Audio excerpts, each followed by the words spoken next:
pygmy hippo named Mudin has a particular fondness for nibbling on his keeper's knees. This playful star hippo boasts bouncy ears and a springy back. And when keepers tease him, Mudin gets so annoyed he tries to bite, though it's all in good fun and never truly hurts anyone.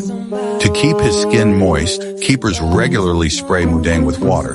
He excels at swimming in the water, but climbing out proves quite a struggle. His slippery body makes it difficult for keepers to lift him.